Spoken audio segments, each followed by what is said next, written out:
So the main motivation is to have a framework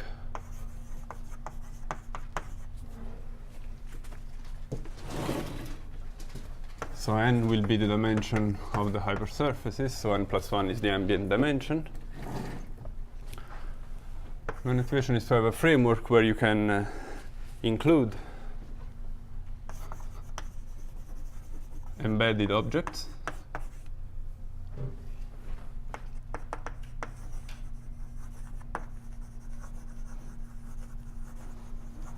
so smooth embedded hypersurfaces that satisfy those conditions, in which you are free to take weak limits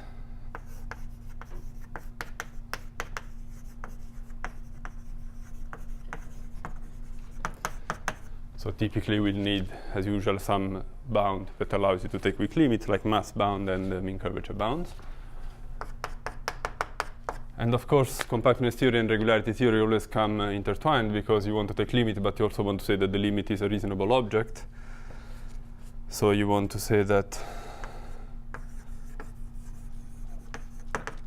a very good amount of regularity is preserved in the limit.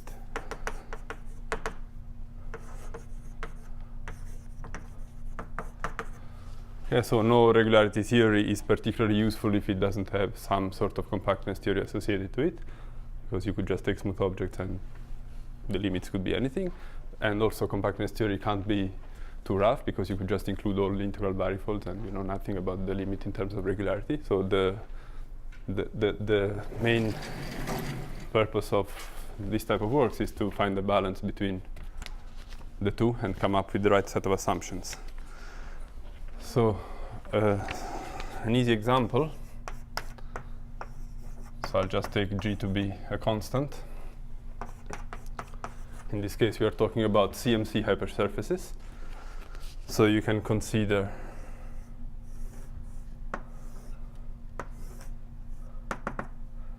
two half cylinders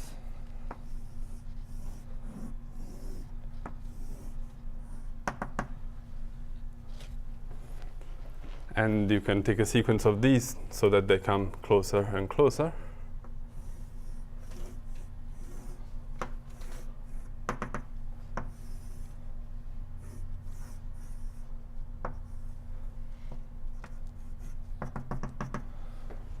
And in the limit you would have that they coincide along a line.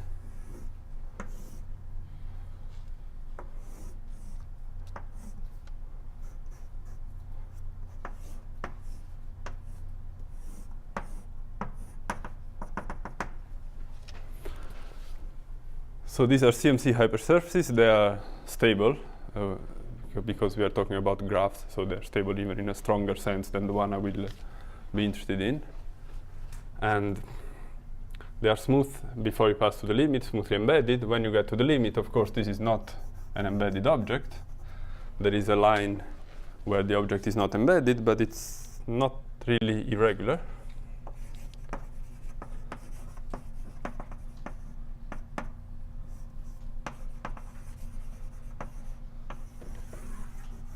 So on that line,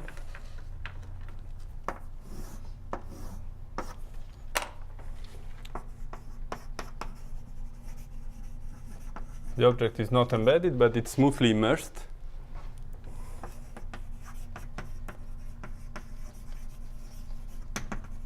But not in an arbitrary way. It's a very special type of smooth immersion. It's the structure is made of exactly two embedded pieces that lie on one side of each other. So they're separately embedded CMC hypersurfaces that are lie on opposite sides of each other and touch in a smooth way. So this is what I will refer to as quasi-embedded.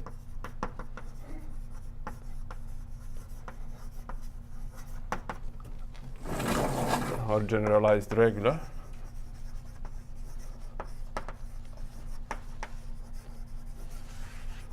So by this I will mean that if it's not an embedded point, then you are in a situation like this. In the neighborhood of the point, you have exactly two embedded guys that are smooth separately satisfy the variational conditions, and they touch tangentially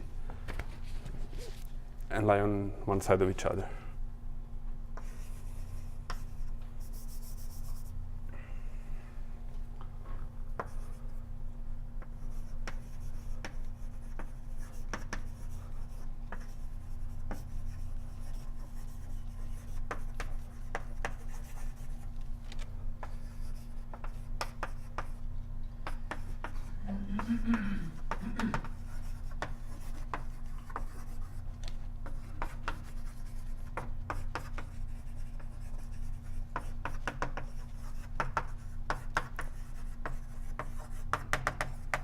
So in the usual GMT language, when you're at a point like this, you call it a singular point where it's not embedded. But for the purpose of the framework we are developing, actually we don't really want to count these as singular points, because it's just the geometry of the problem that forces you to consider them, and they are not really singular. So they're just, that's sort of a language accident. So this will be considered generalized regular. So when I will say quasi-embedded or generalized regular, I mean exactly this. It's either embedded or it looks like this. So for 2, the natural language to use is the language of integral variables, where you are free to take limits under very mild conditions. And of course, the problem is to ensure some regularity for the limits. So for 3, in view of this example, we have to allow at least this. The point is, what else should we allow besides this? And for some good regularity information, if we just stick to the first order information of stationarity, like CMC in this case, there isn't much hope of getting a strong regularity. So we know, for example, that already in the minimal case, just stationary variables, you don't have a regularity theory. And in view of Bracke's example, you should at least worry that it's hard to get it. It's at least discouraging, because that's you have a first variation in L infinity and singular set of strictly positive n-dimensional measure. So very far from being regular in any satisfying sense. So for some good regularity, you need to introduce something else. For example, stability.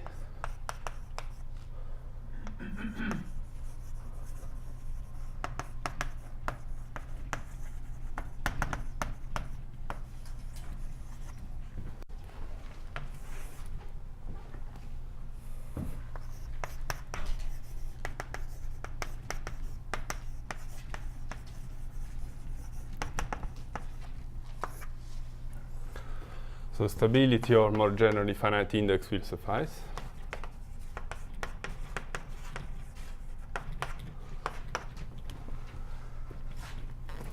So for the moment, let's say that a condition we need is the validity of a stability inequality that in our setting will be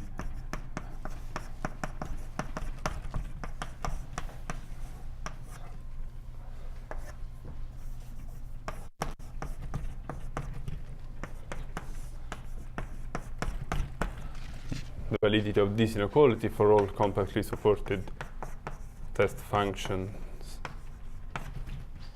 locally in geodesic balls. So in general, we are in a manifold, and they require that for every geodesic ball, we can test on all compactly supported function phi, and this inequality is satisfied. So it's like a local stability. So what should we expect? Well, for n larger or equal than 7, just like for minimal hypersurfaces, you expect that there should be the possibility of having a genuine singular set, so not something like that, but an actual singular set.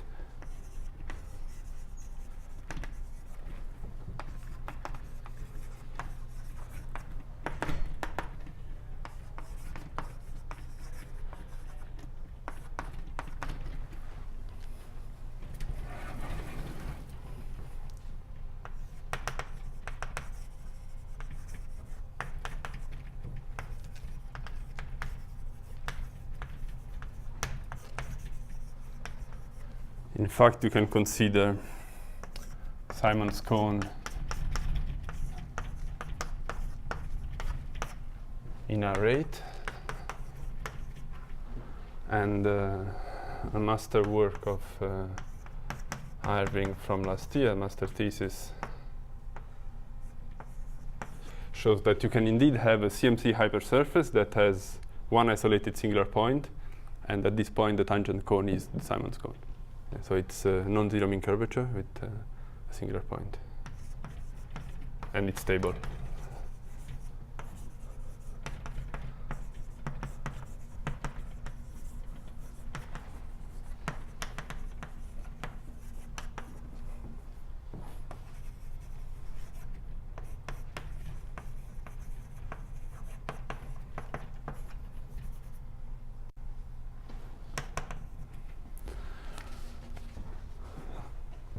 So just like for minimal hypersurface, a genuine singular set of codimension 7 has to be accepted. And so the aim, now that we know that We can get rid of this, just like for minimal surfaces. The aim is now to devise the right set of assumptions to give you, from the point of view of the conclusions, the best regularity you could hope for. That is, you want that your object, your variable, should be, except for a genuine singular set of codimension 7, should be generalized regular. So it should be generalized regular in this sense. Okay?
So when I say that this is generalized regular, again, I mean that it's the image of a C2 proper immersion, and this immersion has mean curvature prescribed by G, so it's a two-sided immersion. There is a unit normal well defined, and the mean curvature is exactly G nu for this choice of mean curvature.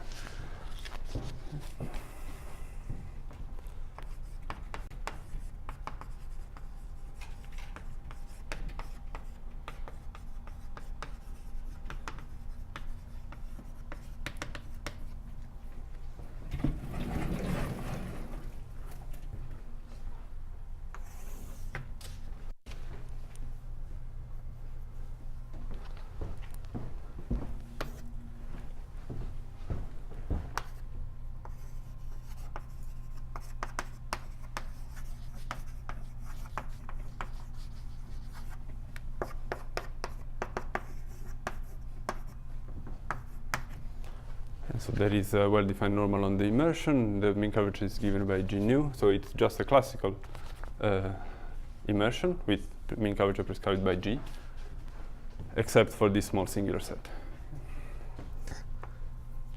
So this is the aim. So the assumptions that I've described as easily checkable, whatever that means, I will try to be more clear about that later, are divided into.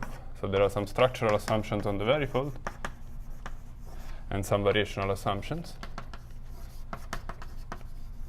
So you can imagine what the variational assumptions will be. Again, it will be a first order information that tells you that the mean curvature is given by G, and the stability information at second order. So we'll discuss later the structural assumptions that one needs to impose.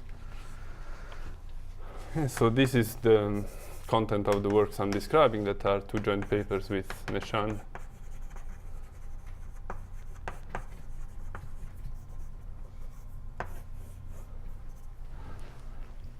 from the last 2 years.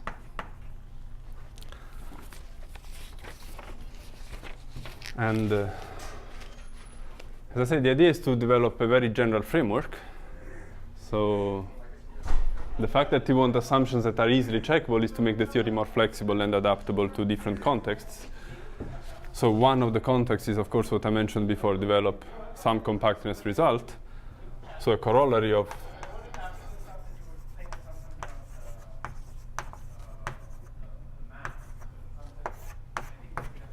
our results is the following compactness information. You can characterize limits of embedded smooth stable hypersurfaces.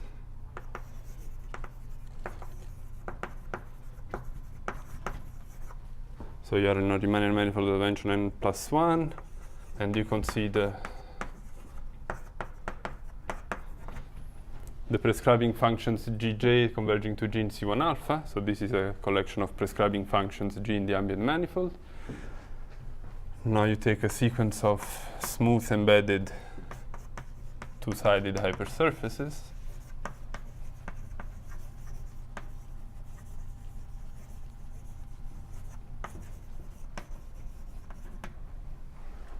And so there is no singular set here. The closure of Mj is Mj.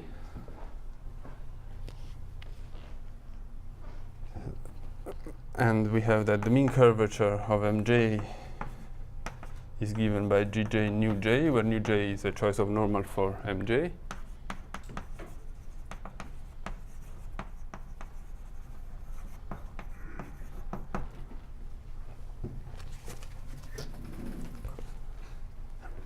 And then we assume that the Morse index, that I'll clarify in a moment, of Mj in any given geodesic ball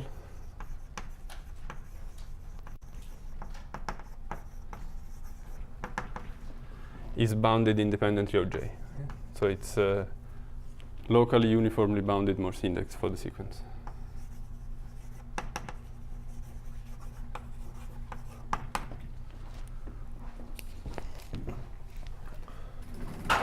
And then the conclusion is that any variable limit of Mj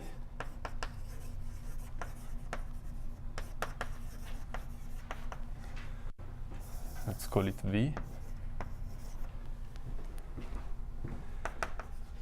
is just the push forward via a C2 proper immersion of some abstract and manifold S.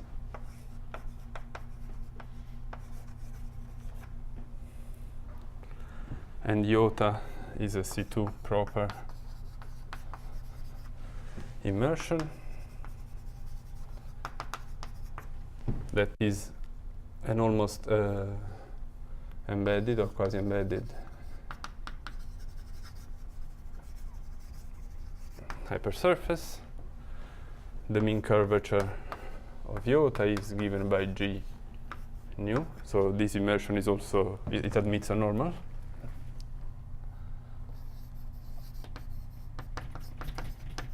It's two-sided. And it also preserves the Morse index, and it has a closure minus the actual image of dimension and minus 7 at most. So this is the potential singular set of the varifold limit that is not covered by the smooth C2 immersion. It's dimension at most and minus 7. Sorry, Costante, aren't you assuming an a priori volume bound on those guys? So yeah, if you want to say that there exists a varifold limit, you should. I'm saying that any varifold limit, so implicitly I'm saying that there is a, since there is mass convergence, implicitly the masses stay bounded for J large locally. But if you want the standard compactness theorem, you assume a mass bound locally and then you extract a varifold limit. Yeah.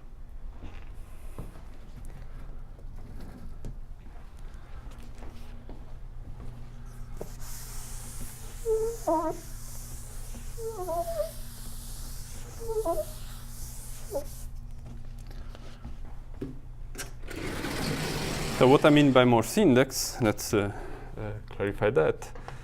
If you have a proper C2 immersion, I'll stop writing proper at some point because all the immersions I consider proper, with the mean curvature that is given by G nu. So this is a two-sided immersion with mean curvature given by G nu. Then you can consider deformations of this type. Actually, I'll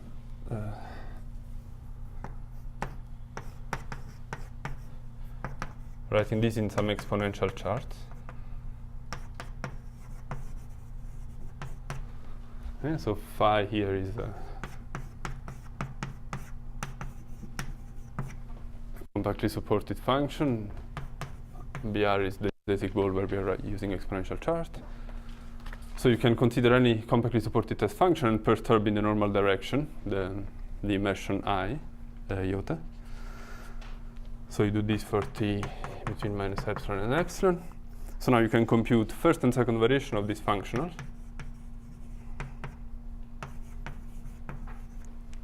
Where vol g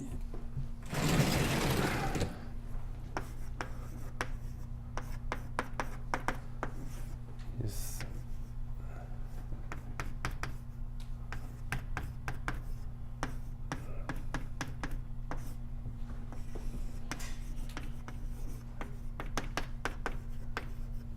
is defined like this. It's the relative G enclosed volume. So ideally you want this to be a substitute for integrating G in the interior of the set whose boundary is M. Now M is generally not necessarily a boundary. So a substitute for that is to consider the relative enclosed volume. So the volume is not really defined as an absolute object. You only know how the volume changes.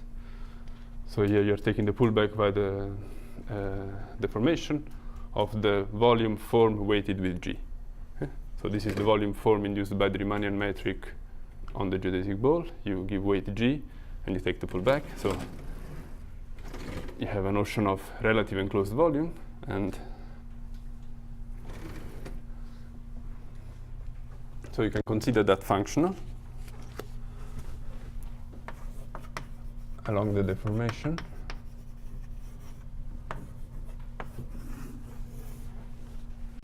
So area is the usual HN measure. This is the enclosed G volume. And the condition that the immersion is stationary with respect to this functional can be equivalently obtained by saying that the mean curvature is G nu. So the condition that we've had so far, that the mean curvature is prescribed by G, is a stationarity condition for a functional of this type.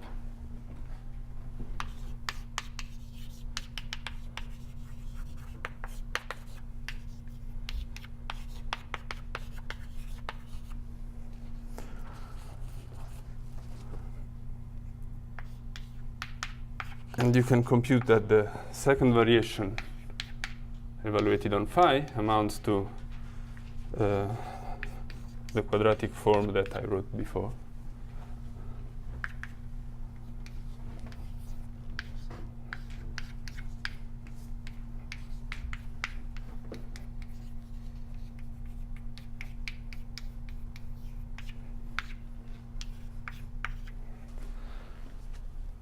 So if you are prescribing second order condition, you are prescribing an inequality on this quadratic form. So that's what we had before. What we had before was index 0, so second order variation on negative in geodesic ball. Okay, so this is the condition that you have here, except that instead of strong stability, I'm saying that the Morse index is finite. Where is it? Here. Morse index in any geodesic ball is bounded independently of J. So the Morse index is, of course, the dimension of the maximal subspace, linear subspace on which this is negative definite.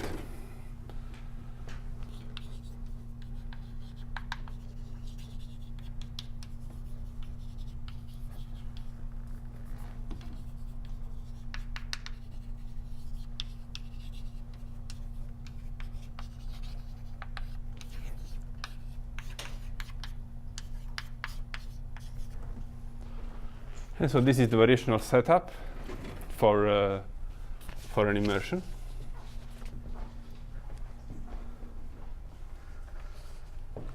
And what we get here is that you can take smooth embedded objects satisfying those variational assumptions, and you characterize the regularity of the limit. So as we said in the example earlier, you can't expect full embeddedness in the limit. So this happens, for example, in a CMC picture. But depending on G, things could be even worse. So for example, just draw a sketch here. If you have a function G that vanishes on a large set, like on this open set,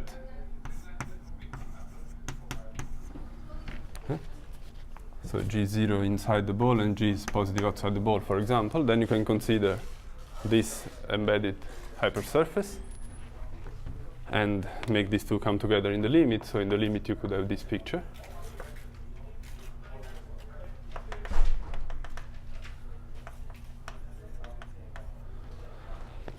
So the set at which they touch can be a priori large and positive in dimension, but you're still in a quasi-embedded picture. So these are two smooth guys that touch tangentially.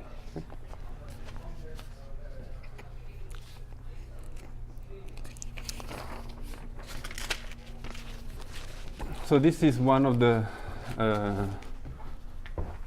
possible outcomes of the theory, characterize limit of embedded guys. Now let's see some other.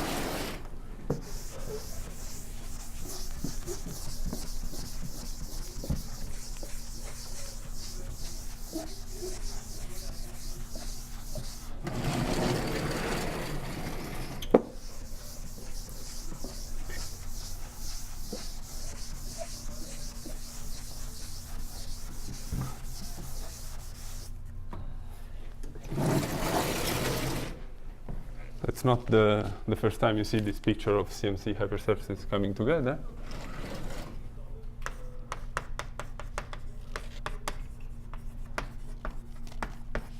So you've seen them appearing in Shin's talk on the existence of CMC or prescribing curvature hypersurfaces. So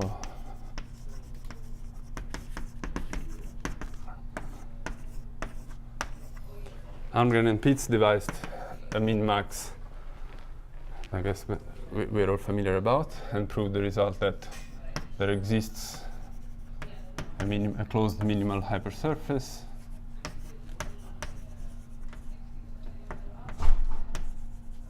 in any closed Riemannian manifold.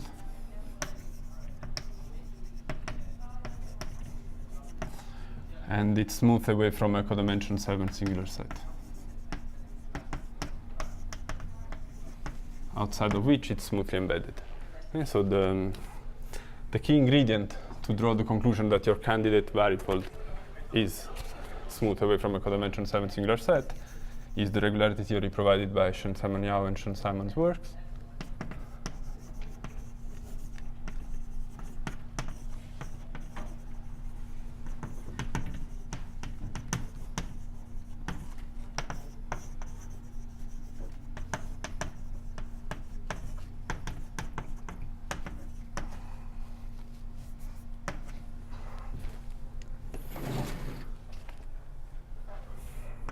And as I was saying before,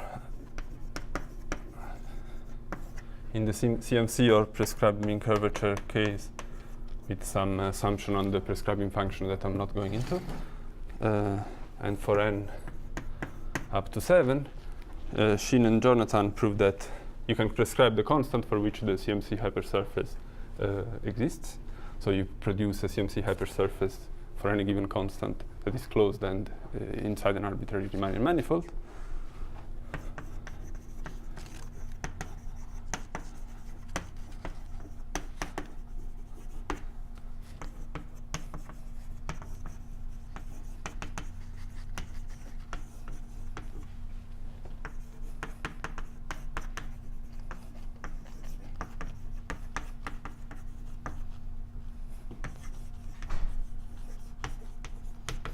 Okay, here it's completely generalized regular. Okay? So as I said before, you can't expect embeddedness, but there's no genuine singular set. You can only have embedded or quasi-embedded. So again, it relies on the regularity theory by Shen-Simon and Shen-Simon-Yau.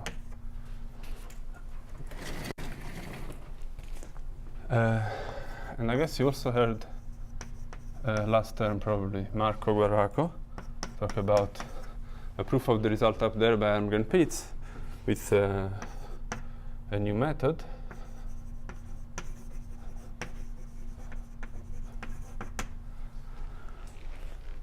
So same theorem as above. But the min-max is not the Almgren Pitts min-max, it's a very PD min-max. So it's more in the classical spirit of PD min-max on Hilbert spaces. The PD is the Allen-Kahn equation.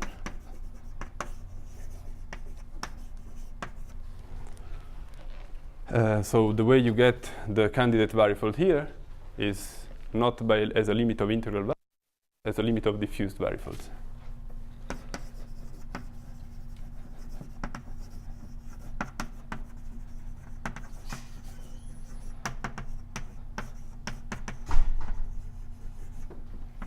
So it's the limiting interface for the diffusion for the phase transition problem. So it's obtained as a limit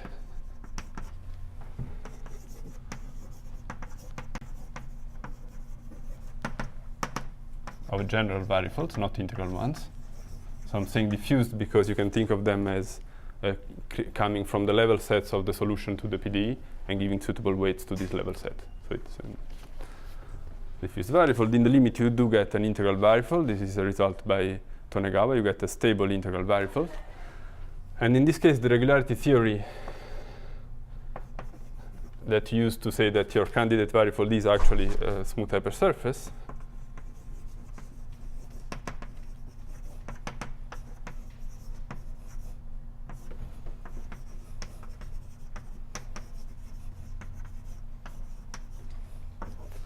Is the regularity theory by Neshan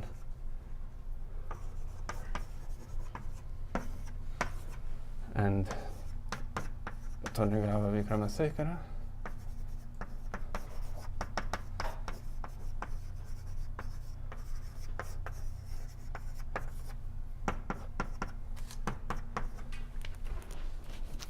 Which is a more refined version of the regularity theory we have up there. So it requires to know much less to begin with to draw the same conclusion. So, and that's essentially what allows the min-max part of the argument to be lighter when you compare it to the one up there.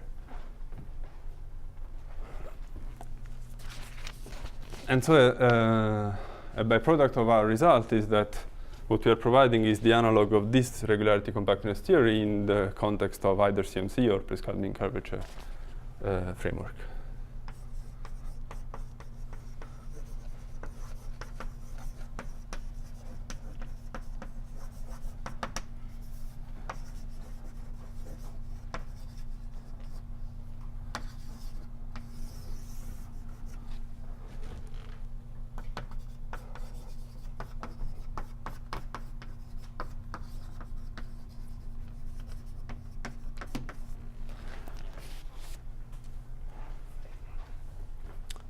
So conceivably it could be applied for a similar, if you implement a similar min-max argument using Allen-Kahn, we believe that this is the right analog at the level of the regularity theory.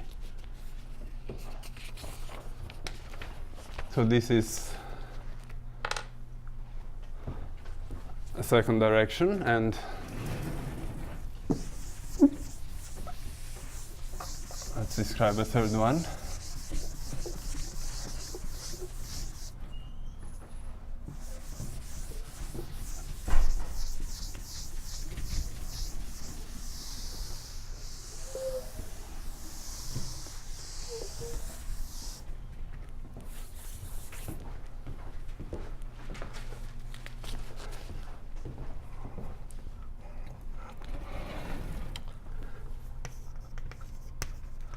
Third one is really in the spirit of classical calculus of variation, so that's where variational problems came from in the first place.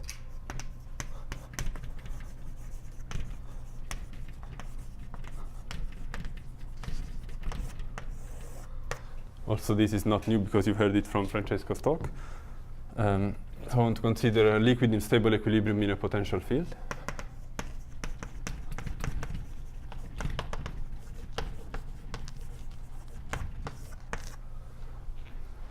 So examples are a sessile drop sitting on a desk,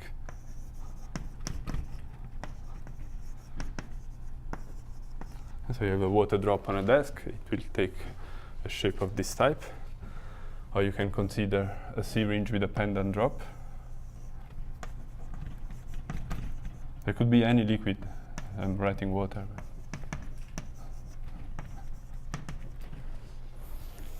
Or more generally, just any liquid that is in equilibrium in a container.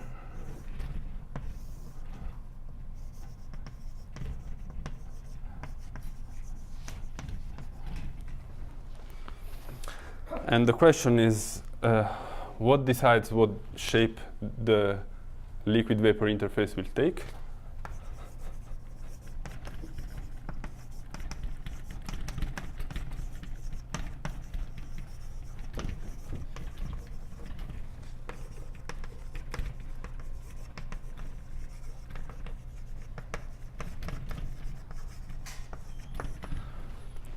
Okay, so I'm really looking only at the liquid-vapor interface. I'm not considering these points. Okay, I'm not looking at the points where this interface meets the container or the solid in general.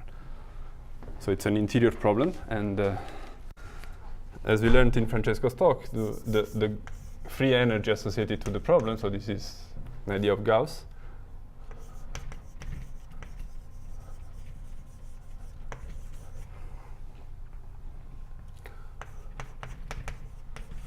So I'll call E the region occupied by the liquid.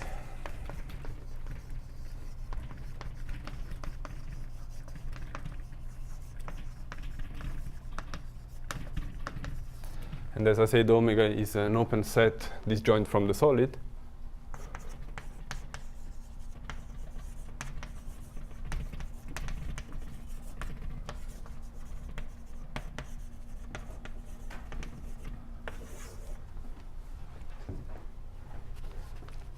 So the free energy is made of two terms. So let's begin with the case where the boundary V is smooth.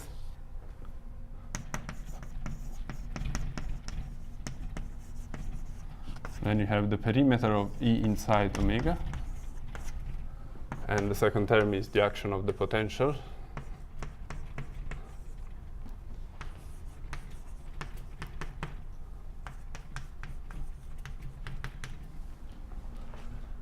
So this term is the potential action, and this is essentially surface tension. I've thrown away the normalization constant. So you have a perimeter term and a potential term. And so the standard capillarity problem is when you use the potential that is gravity.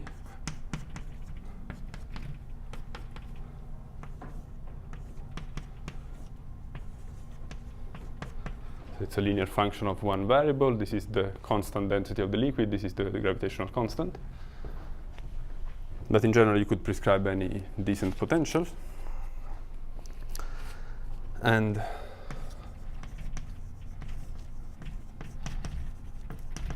Gauss' idea was to write the condition of equilibrium as a stationarity condition with respect to this function. That means you take, it's what you call the virtual works principle. So you take virtual deformations of your liquid.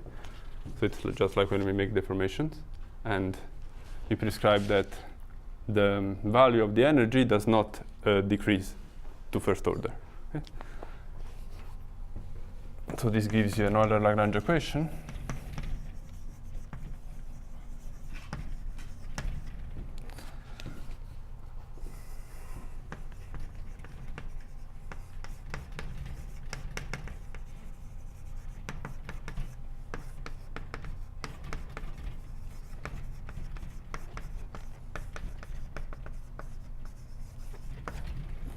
And the Euler-Lagrange equation says that the mean curvature of the interface is given by G minus lambda nu, where nu is the exterior normal,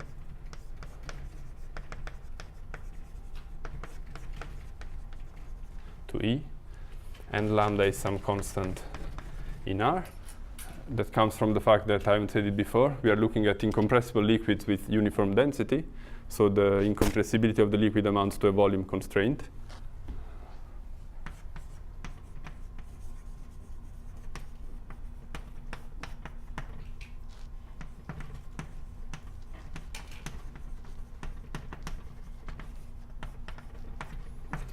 So that naturally appears as a Lagrange multiplier for the problem, and that's where this constant comes from.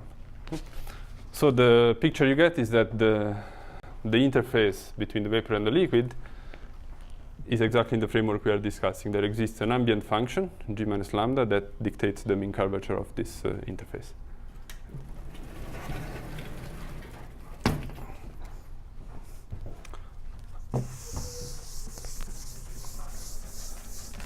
So if you're interested in physically observable equilibria, then naturally you look at stable ones.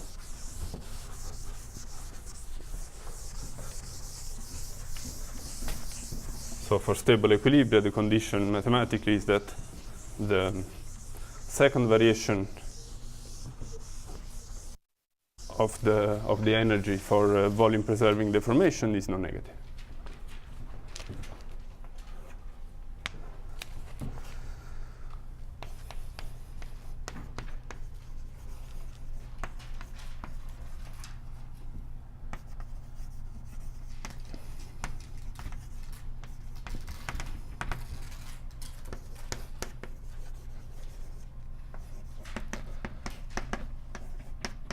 So you're looking at a stable critical point with respect to f omega for volume preserving deformations.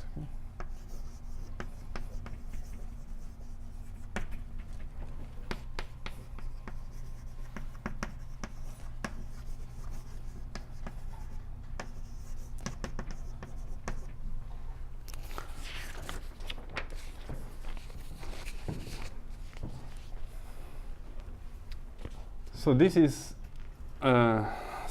quite straightforward if you assume that the boundary of V is smooth. Okay? So there's nothing that doesn't make sense. Now what I would like to address is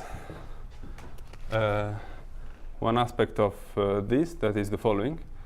The functional itself makes sense not just if E is smooth, it makes sense if E is a Cacciopoli set. Okay? So all you need to know to make sense of the functional is that the two terms make sense. So the second one is an integration, you just need E to be measurable. And the first one is the perimeter of E. So you need a class in which the perimeter makes sense, and we have a very nice candidate developed by De Giorgi, that's the class of Cacciopoli sets. So if you can set up the whole variational problem in this framework where E is just a Cacciopoli set. And now the question is, can we set it up this way and deduce that actually the boundary V is smoothly embedded?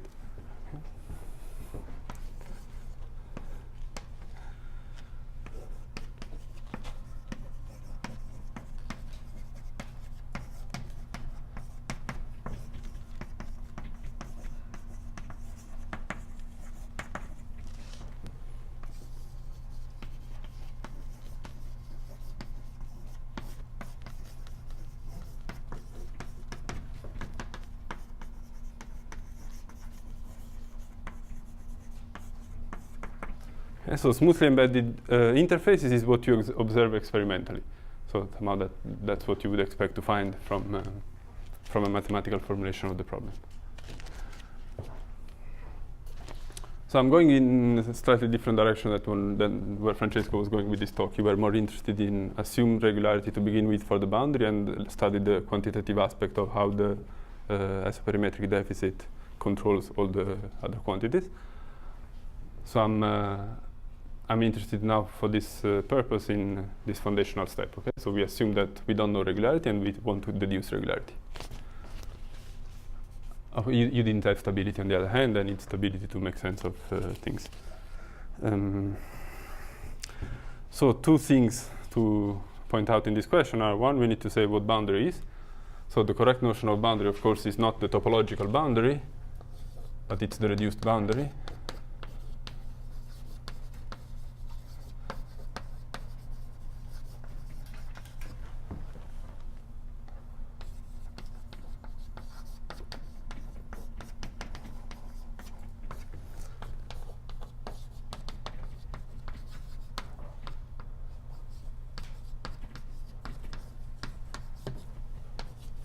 Okay, so De Giorgi's theorem guarantees that the reduced boundary, that is essentially the set of points where if you take dilation and pass to the limit, you find two half spaces.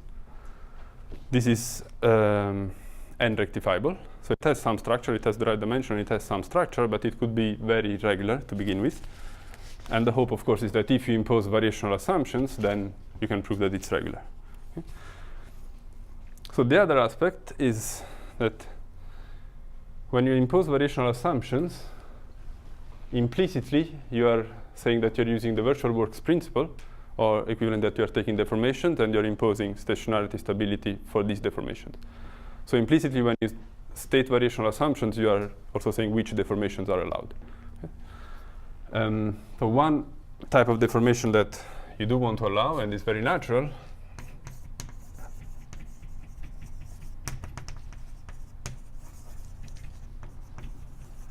is a deformation of E by an ambient diffeomorphism, a one-parameter family of ambient diffeomorphisms.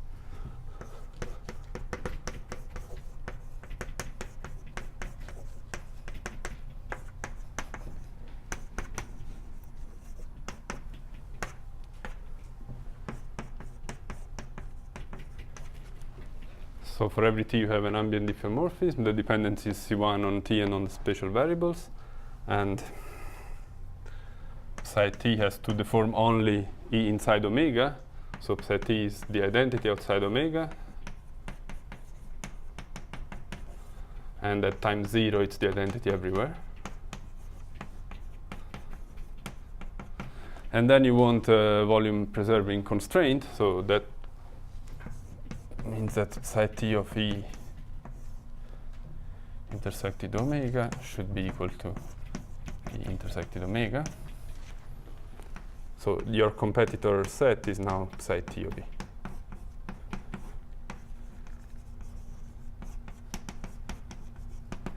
So this is the virtual deformations you are considering here. You deform by ambient diffeomorphism. So I would refer to this as ambient deformations.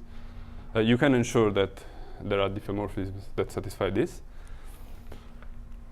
And from the physical point of view, they seem reasonable, like they're meaningful. You are deforming by an ambient thing, so it's like shaking the liquid a bit. You're not destroying the topology, you're really just deforming by an ambient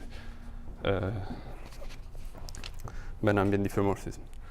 So they're meaningful, and you would hope that, okay, if I assume these deformations and I impose that E is stationary and stable with respect to these deformations, I can conclude that the boundary is smoothly embedded. Okay? And this is, however, not true.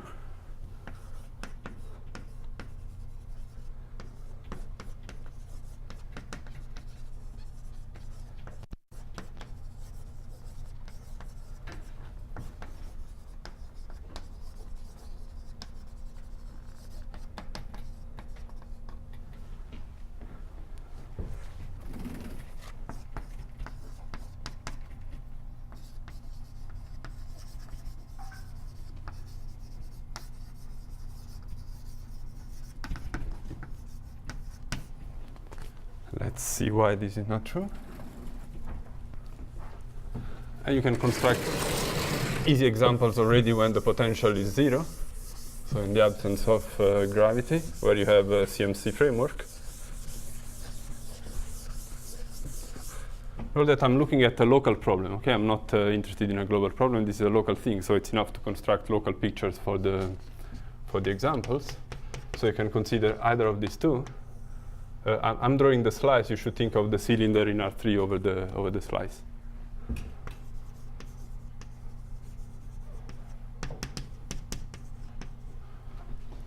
So this is one picture. These are two arcs of two half circles of the same radius. And here I'm drawing 3 circles of the same radius with centers on an equilateral triangle.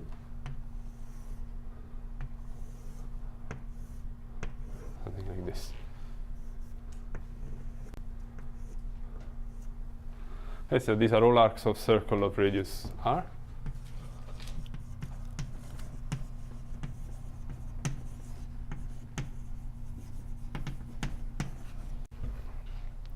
So they are CMC, and the distributional first variation is 1 over r.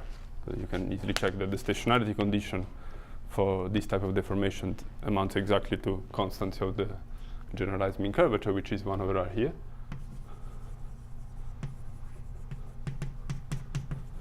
So stationarity is satisfied. And then we want stability for volume preserving deformation. So here I'm thinking that this is the set E. The thing is that these are even strongly stable, so you can also pick any deformation not volume preserving, because they're all separately graphs. So they're all separately CMC graphs, so they're strongly stable. You can take any deformation and they will be stable.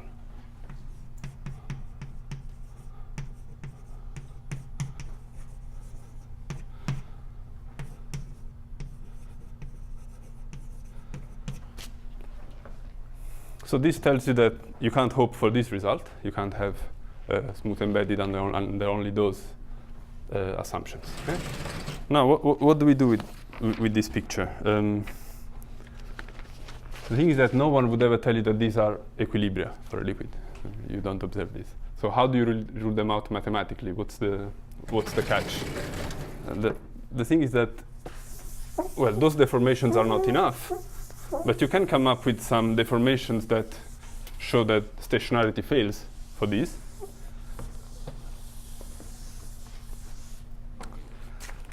And the point that I want to stress a bit is that I want this deformation to be meaningful from the physical point of view.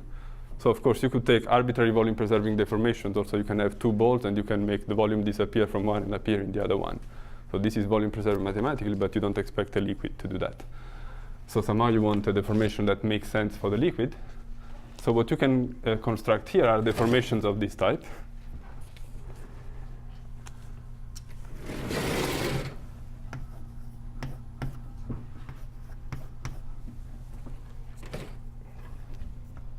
So G is 0 in this picture.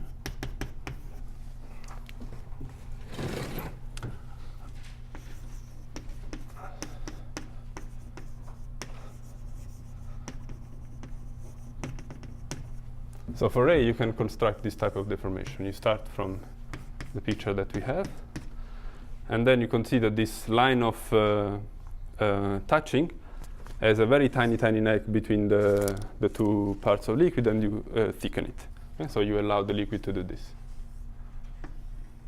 And so these are all cylinders. Always think that these are cylinders in R3. Okay, so you can come up with a deformation that looks like this. And why will it violate stationarity? Well, when you're doing this, actually it's like you're looking at the cylinder on this and the cylinder on this separately, and you're computing the first variation. So there is a cusp that creates a huge first variation. In the other directions, everything is trivial. So you can understand that the first variation condition will fail for this. So of course, it's not a deformation of that type. You are changing the topology. But it is meaningful from the physical point of view. I mean, you can bring together some liquids until they touch, and actually what you observe is that this happens typically. They coalesce and they merge.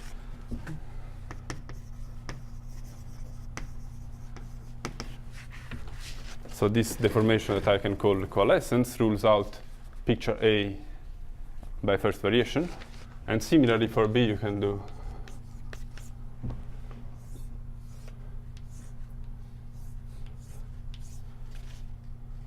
I didn't get it right.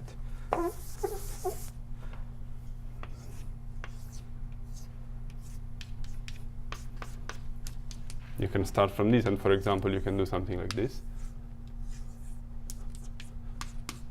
You can make them volume preserving. So in this case, you break apart the line. And again, you can see for the same reason that you're violating the first order condition, because there's a cusp also here. So this is like a breakup of drops. Actually, you could do a breakup also here, because in general, if you are stationary for a potential G, the complement of the set is stationary for the potential minus G. So actually, you could also take the complement here and use the same deformation for the boundary. That would be a breakup of drops. Okay. So both types of deformations are meaningful from the physical point of view. And they rule out these two configurations.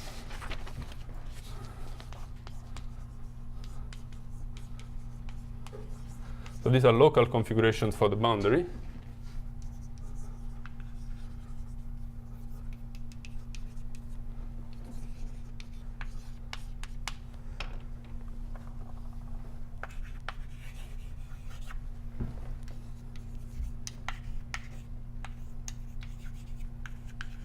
As I said, these are non-ambient deformations.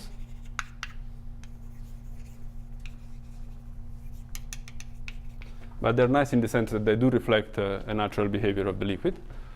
So the two configurations are A, when the boundary of E is the union of locally. So this is all local in some open set U.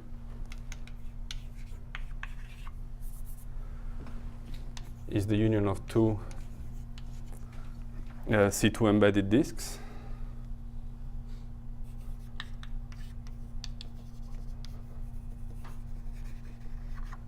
That intersect tangentially along a submanifold of dimension n-1.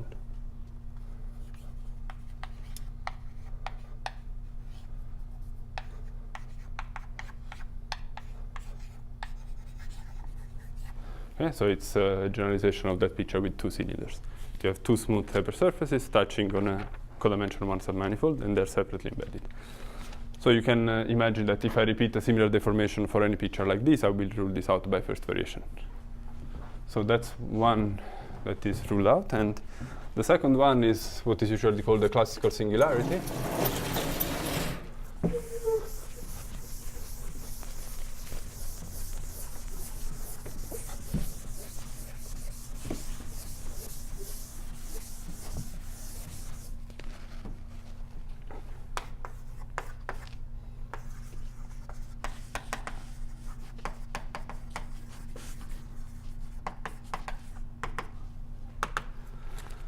So that's when the boundary of E in U is given by the union of L hypersurfaces with boundary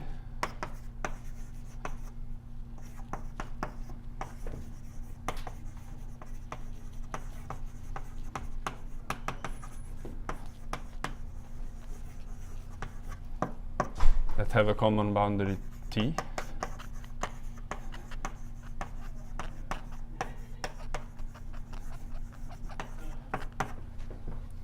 So T itself is C1 alpha, and the hypersurfaces are C1 alpha up to the boundary. Okay?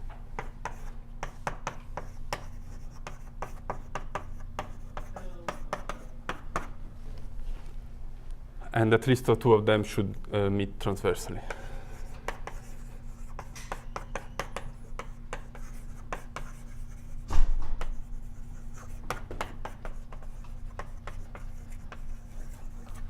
And so this is what is called a classical singularity. Of course, if you have a classical singularity for a Cacciopoli set, L should be even. And in that situation, you have a certain number of wedges that come together along a common n-1 dimensional C1 alpha manifold.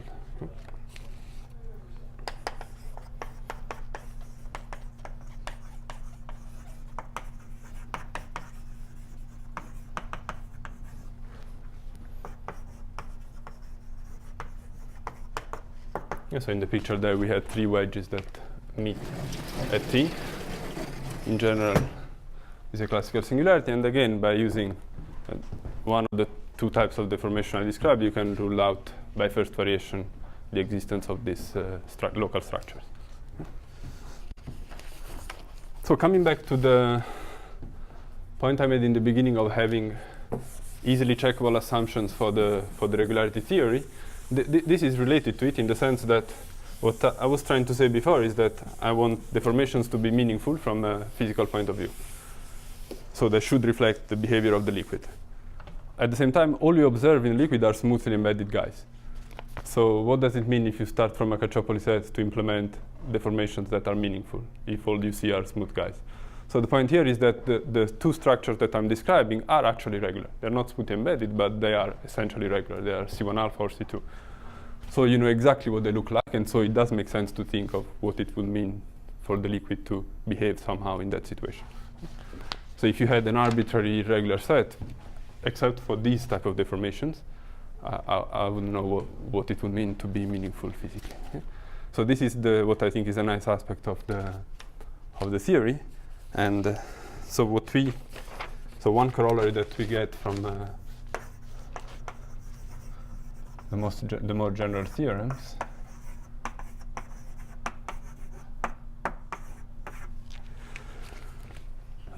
so I won't state all possible versions, so I'll take an analytic potential Cacciopoli set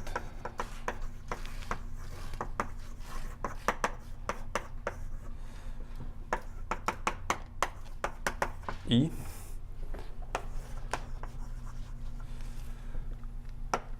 and I'm looking again at an open set omega where I assume, so I'm assuming that A and B do not appear anywhere.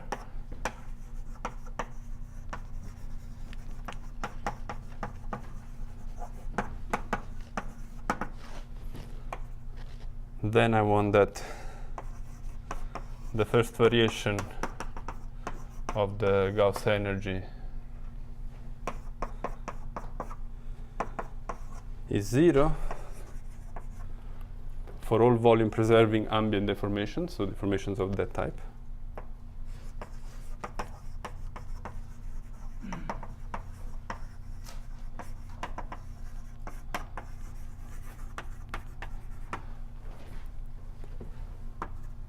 So this is the information on the distributional mean curvature, that it should be G. And for the second order condition, actually we only need that the C2 embedded part of the boundary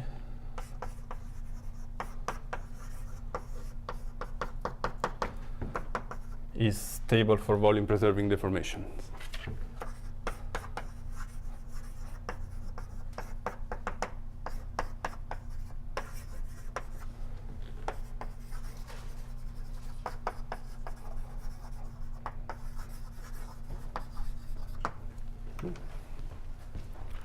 So the conclusion then,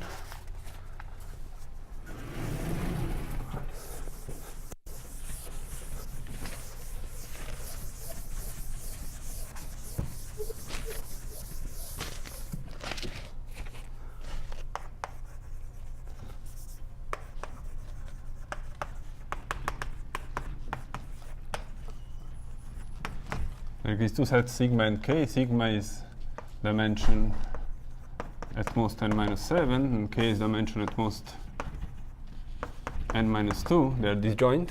So sigma is the genuine singular set.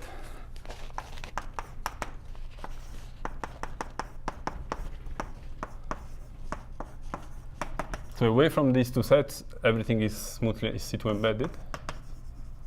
Also C infinity or analytic in this case.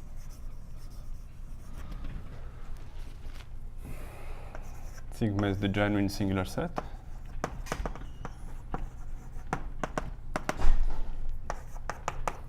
And k are the points of where you are almost embedded.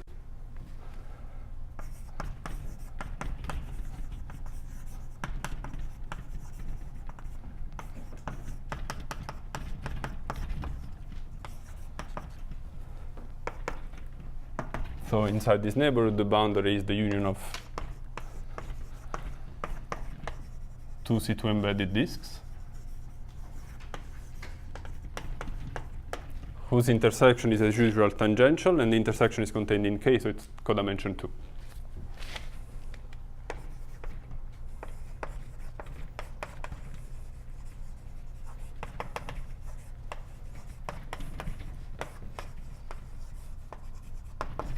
Okay, so this includes the case of two spheres touching at a point. You have a codimension 2 touching point.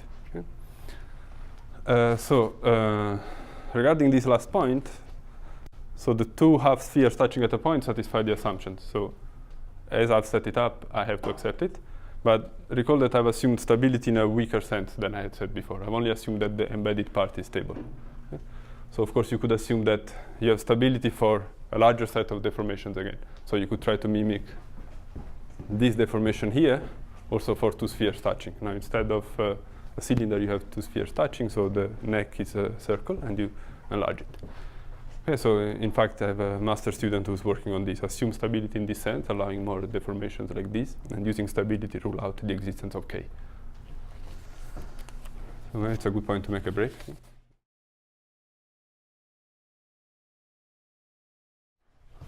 Okay, so in the second half of the talk, hopefully I can give you some ideas of how the proof of the regularity for the variables works. So I'll focus on the CMC case, basically. So although there are differences, of course, the key analytic and the GMT issues are all present already in the CMC case in our n+1. So I'll just focus on that case to highlight some of the key points.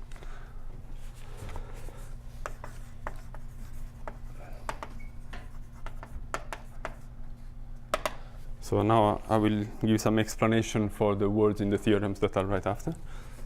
So we'll be concerned with an integral variable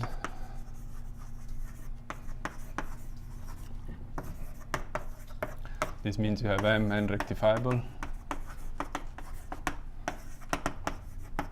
and n-valued L1 log multiplicity. You can write the first variation formula for the area functional. So you consider the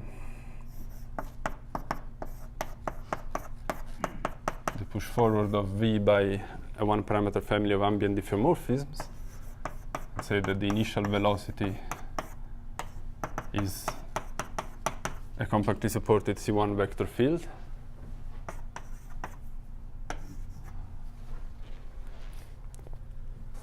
And you can compute that the first variation of area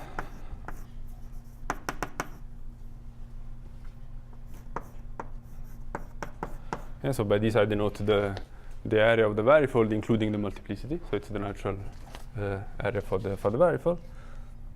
So the first variation computed along x for the varifold is given by the intrinsic divergence of the vector field.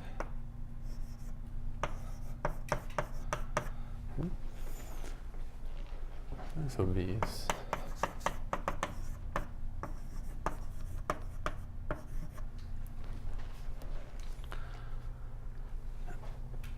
And we say that V has first variation in LP log.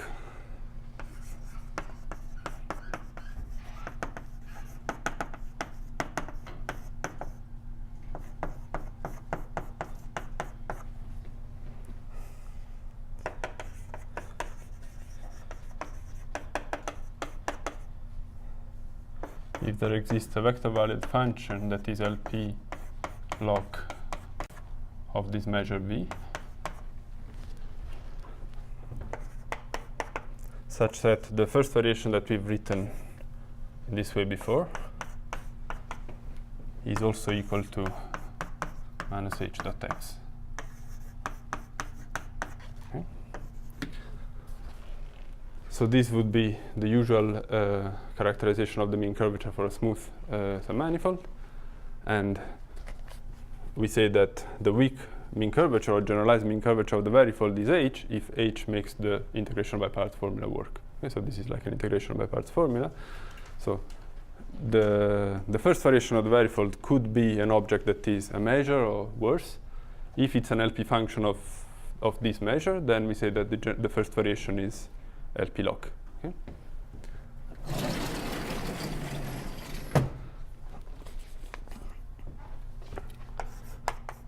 And the reason why this class is relevant is Allard's result that tells you that if you are in this class of varifolds with p greater than n,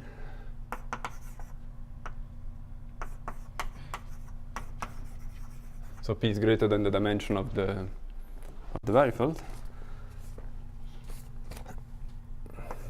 then the embedded C1 part of the varifold is non-empty and it's also open and dense.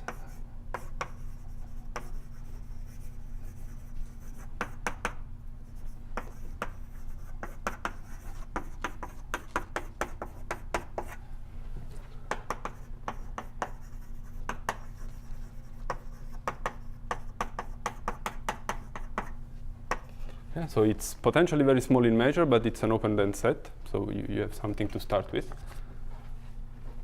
So this is the regularity information, and the actually even more.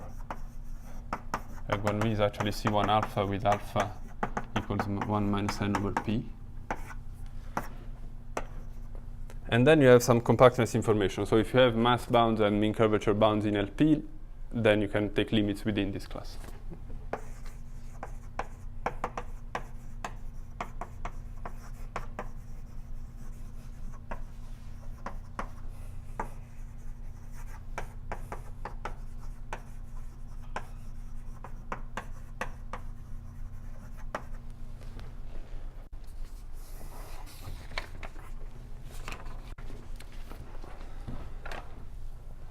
So this is the class of varifolds we will start from. So it's a very general framework that could be highly irregular, as I said before, if you think of Brack's example.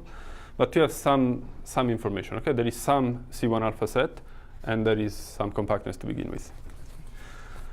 Okay, so let me explain the words that I'll use in the theorem now. So I told you before what a classical singularity is. Now I say that P is a twofold touching singularity.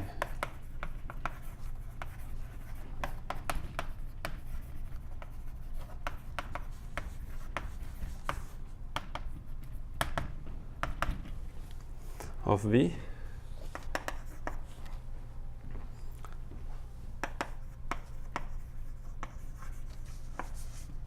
if in the neighborhood of P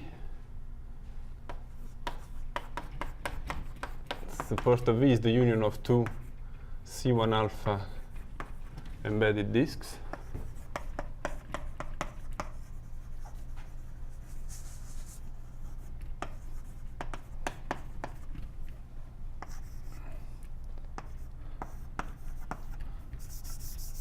And they intersect tangentially at P.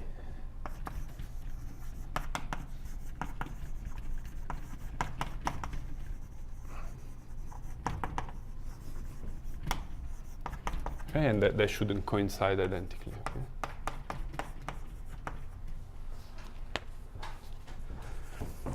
So the structure as a natural two-valued graph structure. So you have picture like this. You have two C1 alpha functions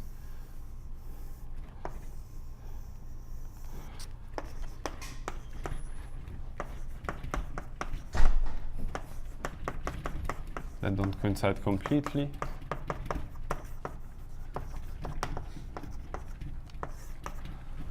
So it's an order two-valued graph with C1 alpha functions that are tangential.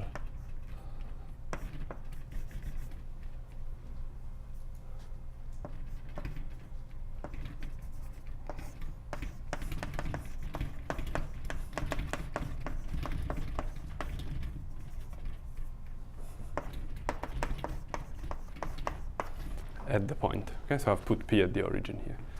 So this is the local structure around a twofold touching singularity. So I will typically not say twofold, I'll just say touching singularity, meaning twofold.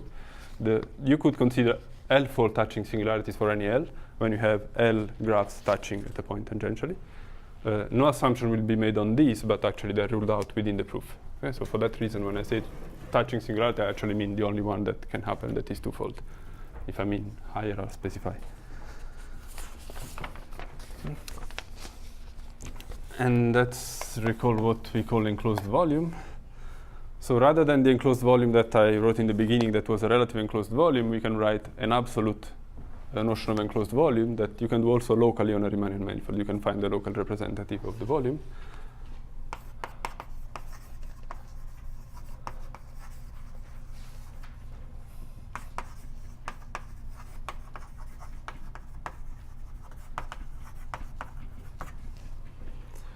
So you can consider this vector field. So here I'm doing everything in Rn plus 1, but you can do a similar thing in a chart. So if your hypersurface is actually a boundary, then the volume of omega, you can rewrite it as integration of the divergence of this vector field, normalized. And then you can use the divergence theorem to conclude that this is the integration on this is M, on M of x dot nu, where nu is the outer normal. Okay? So this is the usual enclosed volume if M bounds something. If M doesn't bound anything, you can still write this down. It makes sense. And so that's what we call the enclosed volume. Okay?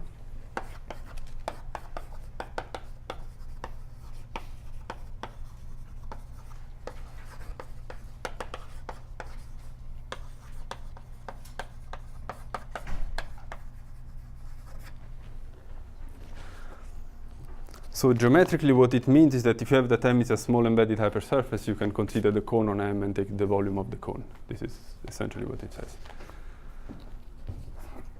So this makes sense also for an immersion.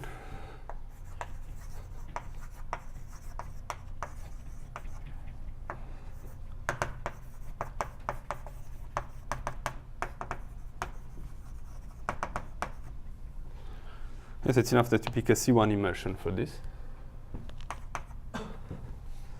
So you can define the volume enclosed by the immersion to be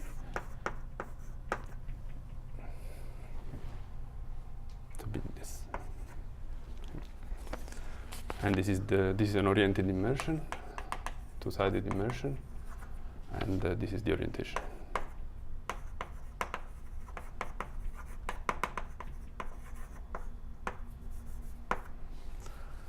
Okay, so the functional that you are looking at, as we said before, is area minus lambda volume, where lambda is a constant. So now, as I said, I'm looking at the CMC case. Otherwise, you take the G volume with a similar argument, you can find the local representative. Stationarity with respect to this functional for volume preserving deformation means that the mean curvature is constant.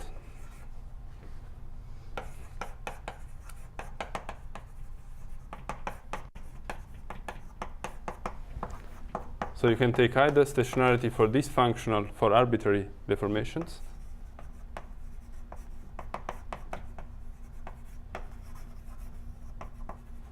as an immersion, or you can take stationarity with respect to area for volume preserving deformation.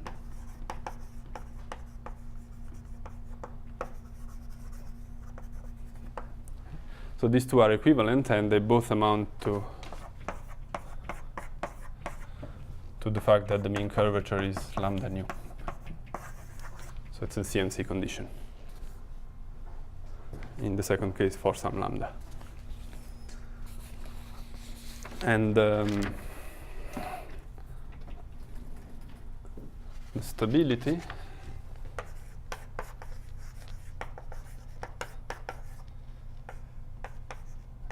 is going to be with respect to area for volume preserving deformation.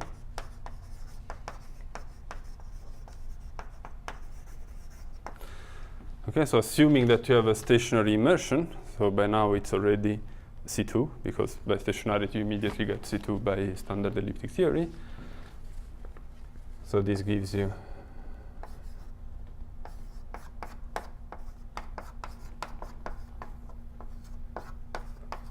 this inequality for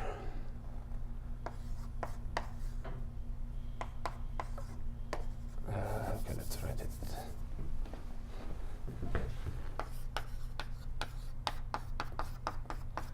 For compactly supported function whose average with respect to the induced metric is 0. Okay? So if G is the Euclidean metric on Rn, you pull it back on the abstract hypersurface M, and the test function should have 0 average. So this amounts to plugging in the deformation phi nu, and that constraint means that this deformation will be volume preserving.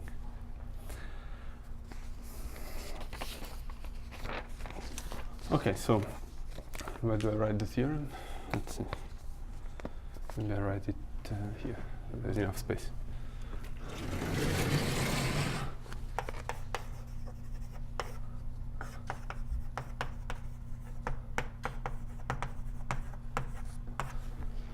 Okay, so we have an integral variable of dimension n with first variation in LP log for p greater than n.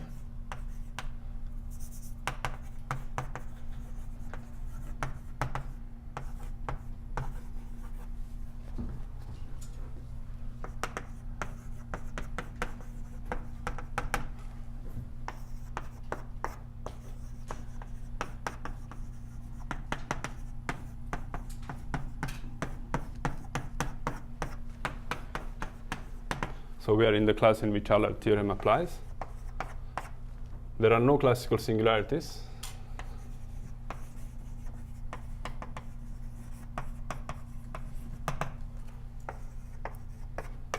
And then we have an assumption on the twofold touching singularities.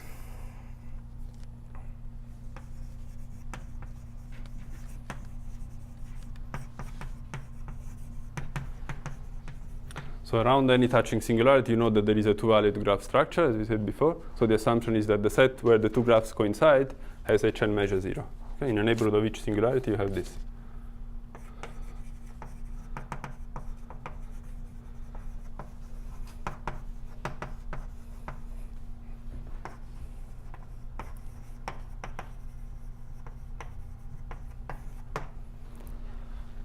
So I said in the beginning that there are some structural assumptions and some variational assumptions on the variable. These are the structural assumptions. Okay, so these two are really on the support of the variable. Tells you something about the support. This is okay. This is the general cast that we said before, and here you are ruling out certain specific types of singular behaviors. Okay, very specific ones. And the variational assumptions are stationarity.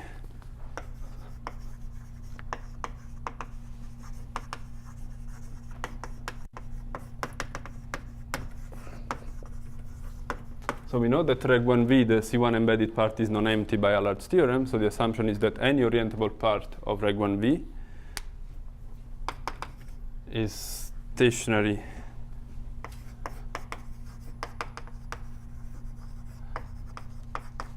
with respect to area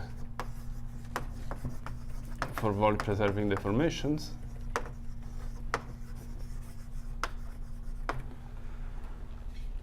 For a choice of the orientation. Okay, typically there is more than one orientation. There's at least two, but in general one will work. Right? If you have two orientations, only one will give you stationarity.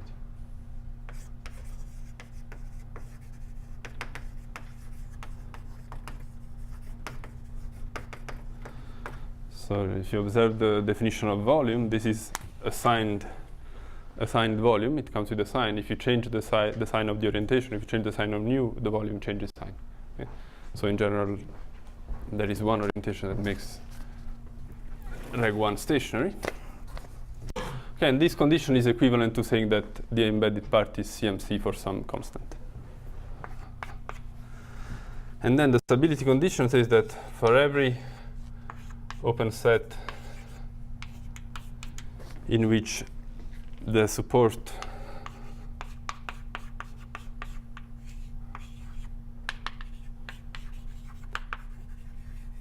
is the image of a stationary C2 CMC immersion. So let's say of a C2 CMC immersion. So every time that you are in a situation where you are looking at an open set in which everything is generalized regular, so your support is the image of a C2 CMC immersion, then this immersion is stable in that sense.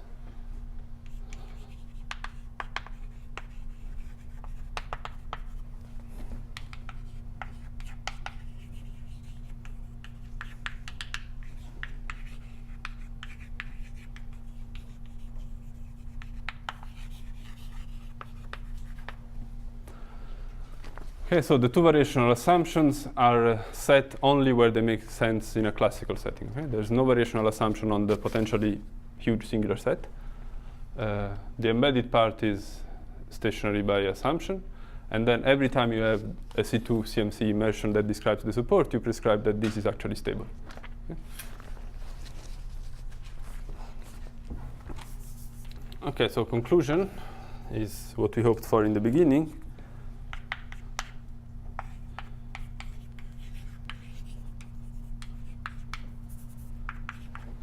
You have a singular set of dimension n-7 that is the general singular set.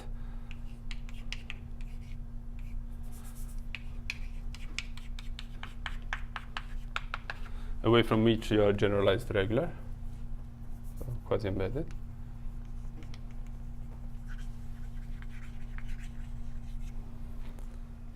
Okay, and okay, I won't write it down, but you can also conclude that this is actually the image of a stable CMC immersion globally away from sigma.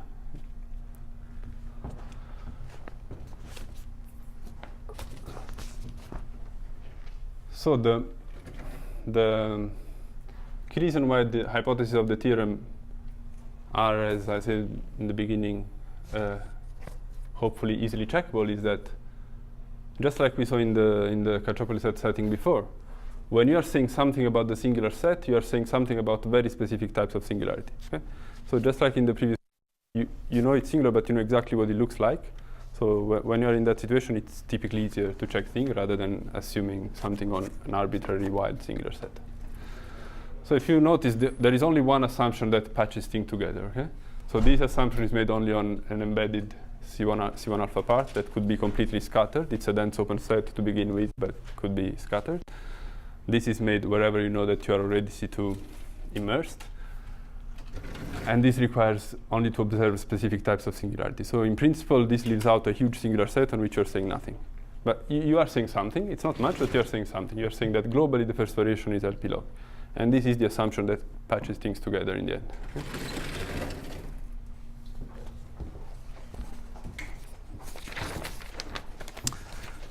Okay, so of course, if you're familiar with the work by Neshan on the minimal hypersurfaces, you will recognize that no classical singularity assumption was there already. And of course, if you don't have it, you can't aim for that regularity conclusion. So you can have n-1 dimensional singular set, and you can't hope for that conclusion. Okay? So you could develop some regularity theory, but not of this type. So that's not surprising, as it's still there. And as I said in the beginning, you have to allow touching singularities if you want an associated compactness theorem. I didn't write it down, but there is an associated compactness theorem that says that if you are in if you have a family of variables satisfying these assumptions with uniform bounds on the mass and on the mean curvature, the limit falls in the same class. So with the examples of the cylinder in the beginning, you saw that you do have to allow a potentially large touching set, n-1 in that example.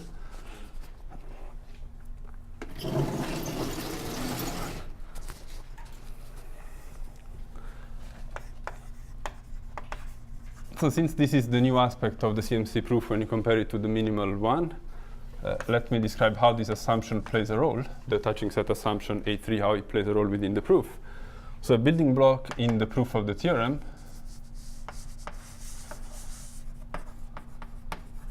is the so-called sheeting theorem.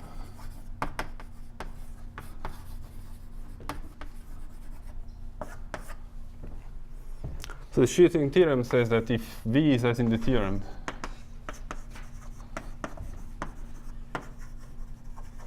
and it's flat, so it means that it's close to Q times a flat disk. Close is understood both in mass and in L2 distance.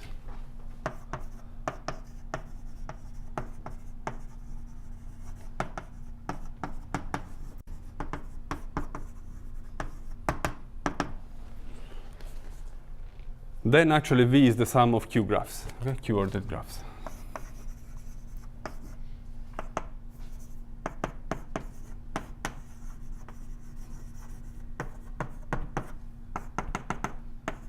And the UJs are C1 alpha.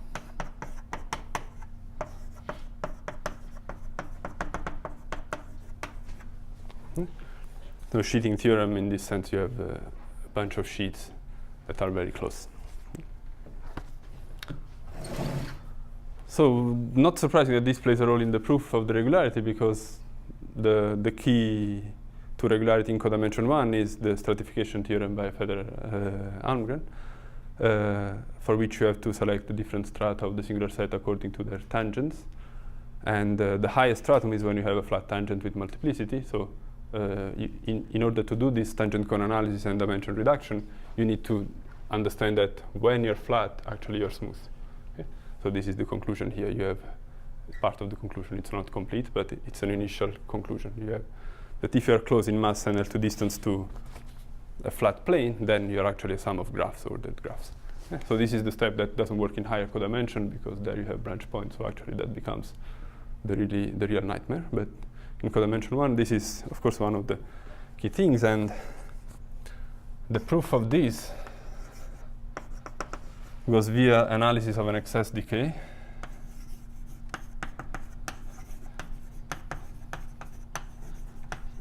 So it's a proof a la De Giorgi, and the excess that you're looking at is L2 distance, but it has to be modified when you compare it to the minimal case. So at scale 1, the excess would be the L2 distance. So n plus 1 is the last coordinate, so I'm taking the height squared.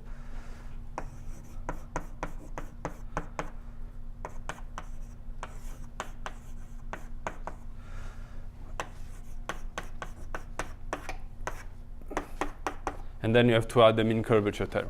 Okay? So this is the type of excess you look at. So if you're familiar with Allard's regularity, you also have a term like that in Allard's regularity, except that you have a 2 here. In Allard regularity, you have L2 here and L2 here too. There are squares in both. The square wouldn't work for our proof because we need to make use of the first variation formula, which doesn't have the square in the mean curvature term. It comes with the power 1. So changing this excess as opposed to Allard's strategy has an effect. And the effect is that when we reach the C1 alpha conclusion, alpha is going to be smaller than 1/2. Okay, in Allard's theory, you get C1 alpha for alpha between 0 and 1, and here you get it for alpha between 0 and 1/2.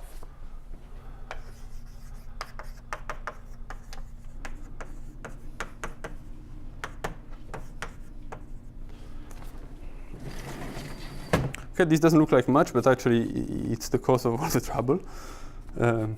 So if you compare to the minimal case, you have an analogous theorem in the minimal case, sheeting theorem, with a difference.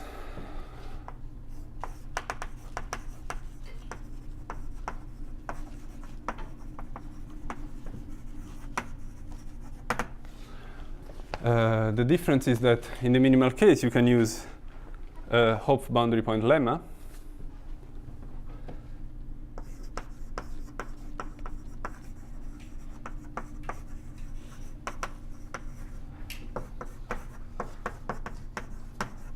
So you can use Hopf boundary point lemma and the no classical singularity assumption. This will tell you that on the parts where the graphs do not touch, you're actually embedded. So you use standard elliptic theory from the CMC condition, or the minimal condition in this case, and you get C2. So then, since there are no classical singularity, these C2 pieces come in tangentially where they meet. So that's where you use Hopf boundary point lemma, and you rule out touching in the minimal case. So in the minimal case, once you know that you're there, actually there is no touching unless the graphs coincide completely.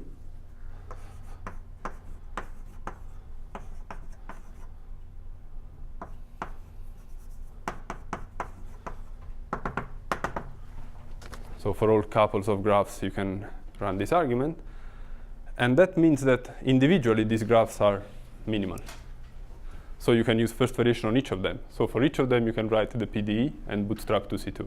So in the minimal case, once you're there, no matter which alpha you got, actually, then you're done. There's C2. Okay?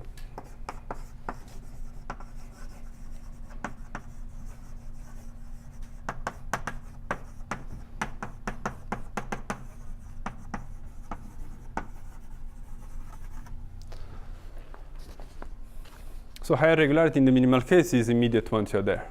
And as opposed to that, when your H is non-zero,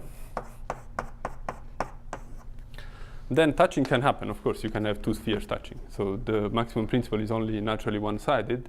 So you can't conclude this. It's just false.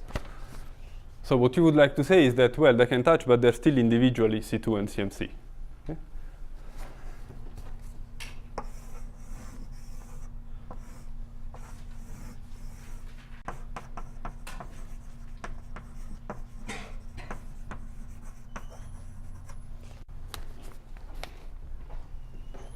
But a priori, nothing guarantees that.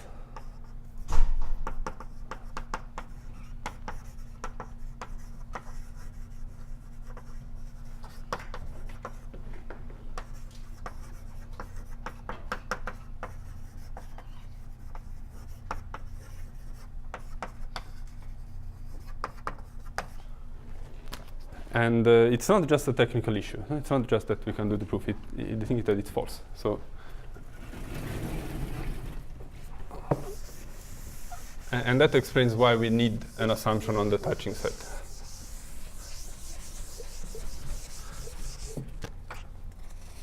So higher regularity gets stuck here.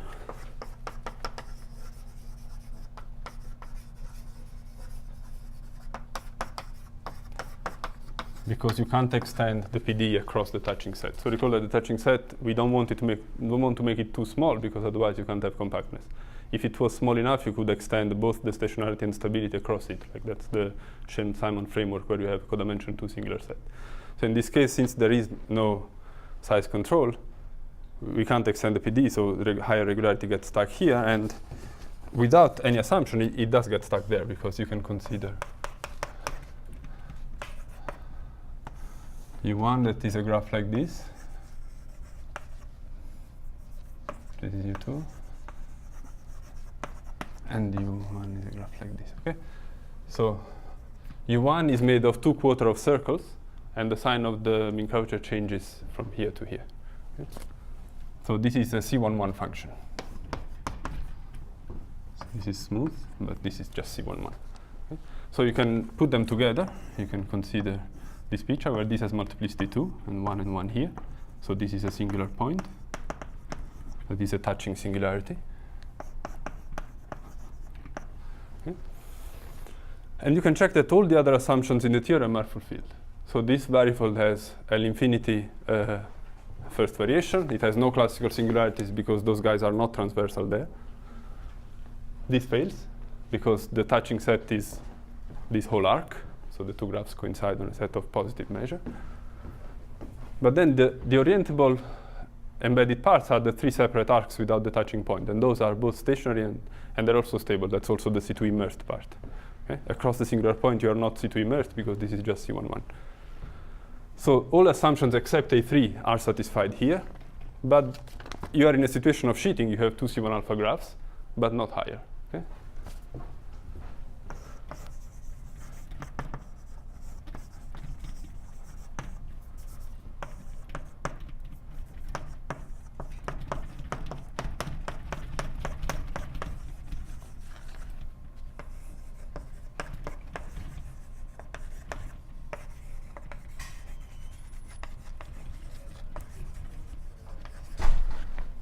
Okay, so this tells you that you do have to assume something on the touching singularities, and that assumption works. So if I make it, I'll try to give you an idea of how the proof goes.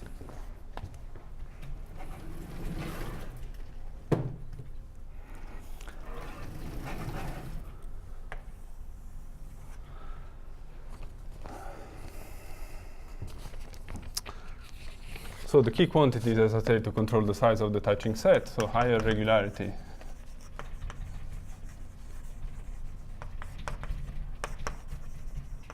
So this is the replacement for the bootstrapping that you had in the minimal case. So you split it in two parts. First one, you improve the Holder exponent.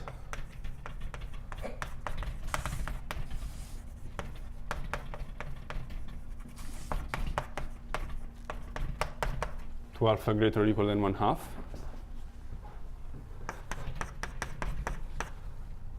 And part two, using one, you want to suitably extend the PDs across the touching set.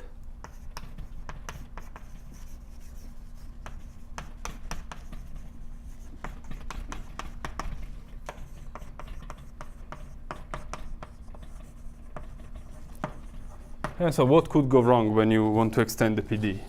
The information that you have is a global information on the variable. So you have a first variation formula that holds for the whole object. Okay? And the reason why that will not rule out, will not guarantee that each graph separately is stationary, is that separately the graphs could have some extra mean curvature, singular on the touching set, and they cancel each other, so the global object will not see it. Okay? So you could have that situation.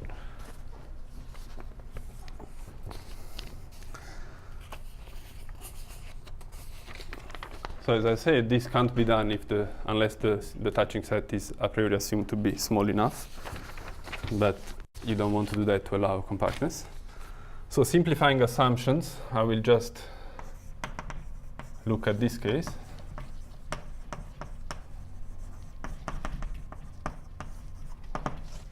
So assume that V is the sum of two C1 alpha graphs.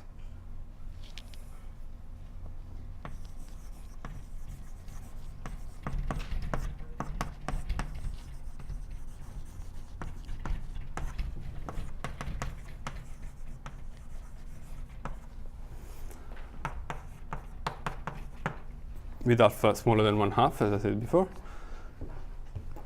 And we want to conclude that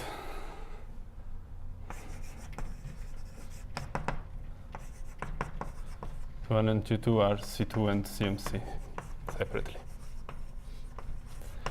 So I'm discarding multiplicities here. In principle, the variables could also come with multiplicity. I'm just taking two multiplicity one graphs that can touch.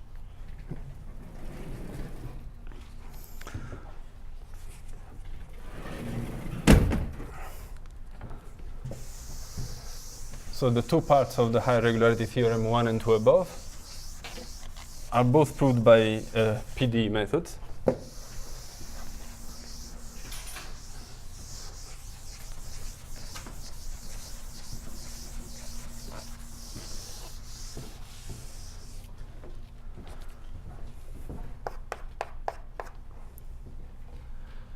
So for one, improving the Holder exponent, we look at the difference of the two graphs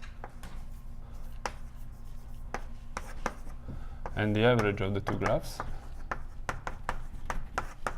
Okay.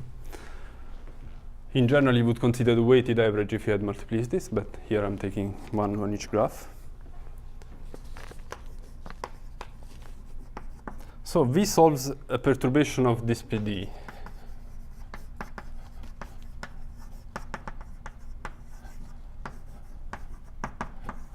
Where H is the value of the mean curvature. Okay? So there are error terms. I'm not writing them down. But it only solves it away from the touching set. Okay, so we only know that there we have the PD on the embedded parts. So it solves this on ball minus a compact set K, where K is the projection of the touching set. So this is a closed set.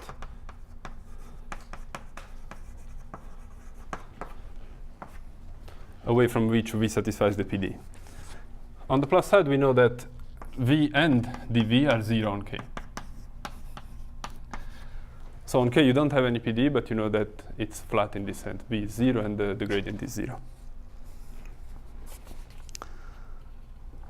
So what we do is to establish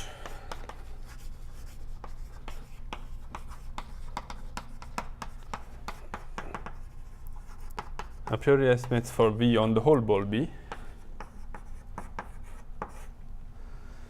that are C1 alpha type Schauder estimates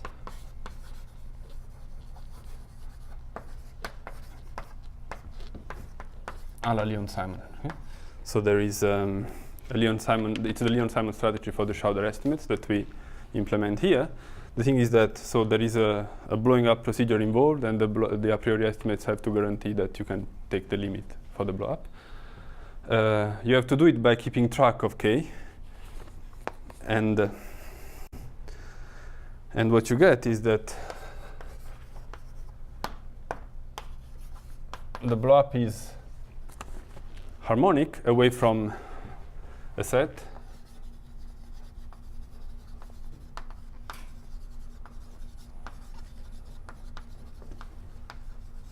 where it's 0.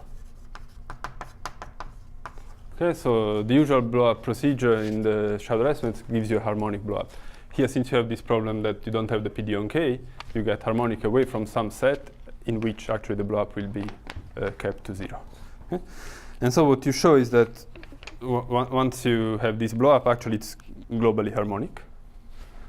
So you can, there is a W22 estimate involved in that. But so you can prove that the blow-up is actually completely harmonic. And from that, you get an excess decay for V.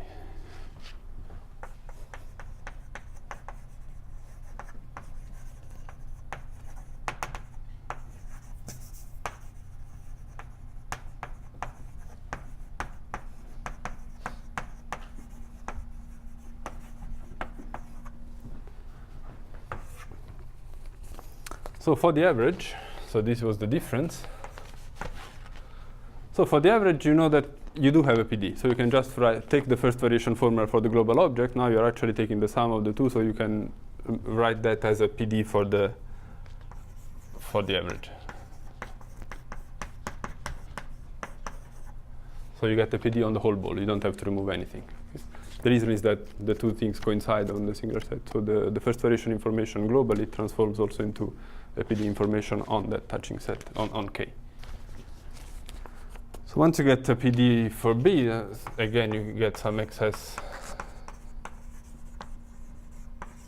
decay for the average, and then you combine the two.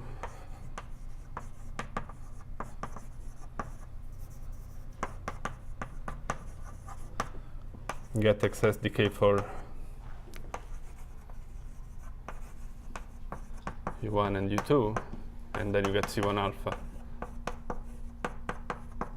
for higher alphas. So this is how the proof of 1 goes.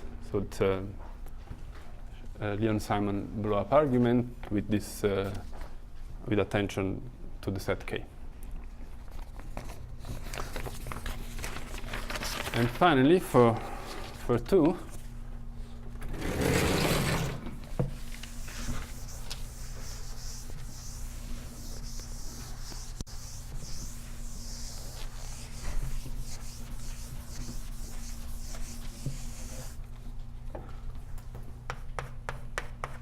so the first step, again, you improve the Euler exponent. Now you want to get to your conclusion. You want to extend the PD across the touching set.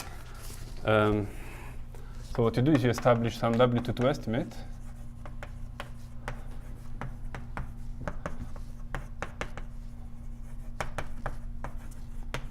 for V. Okay, how do you do that? You differentiate the PD for V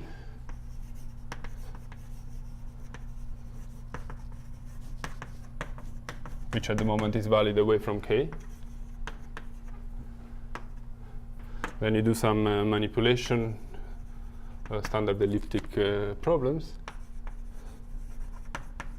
and you get an inequality of this type. So you have it's like an interior W22 estimate.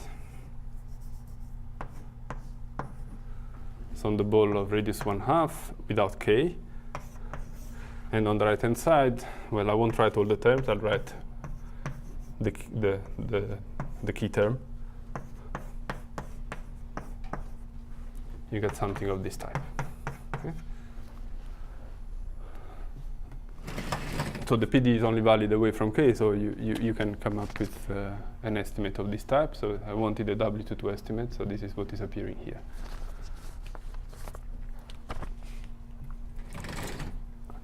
And so in order to establish that W22 estimate, so there are other terms, in order to establish the estimate, you want to say that this is finite.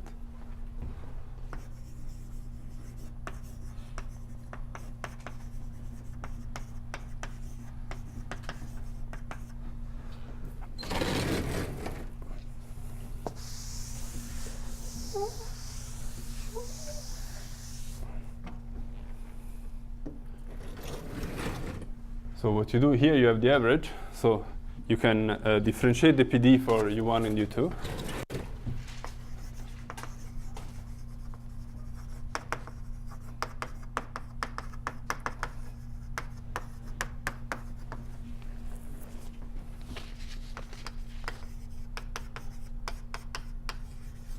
And what you get is a rate of blow up for this term as you approach K, but it's mild. It blows up, but it's mild, it's controlled.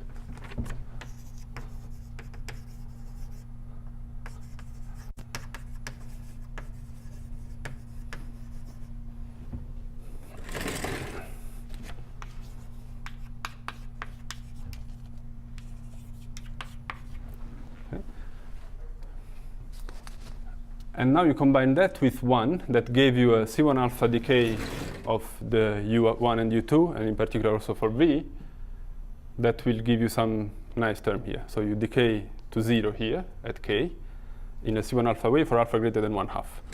1/2 is exactly what we need to use this controlled rate of blow up and this the control on V to get that this is finite. So 1/2 is really the term, the exponent you need, and 1/2 is really what you fail to get in the first place.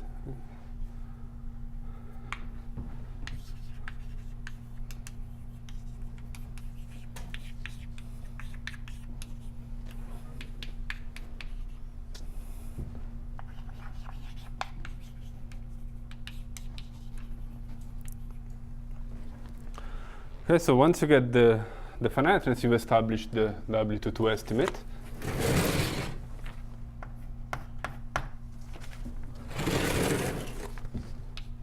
And once you have the W22 estimate, you can extend the PD of for V across K.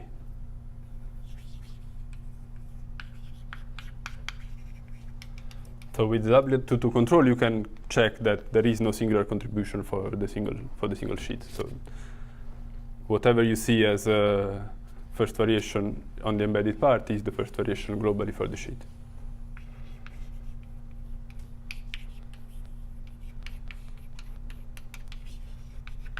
And this is really the step where you use the assumption.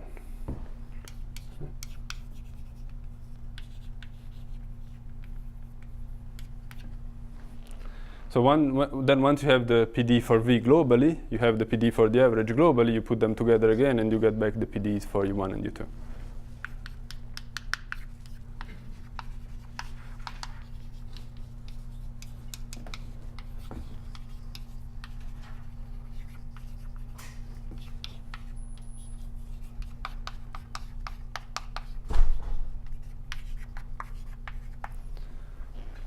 And that's all. Okay. Thanks.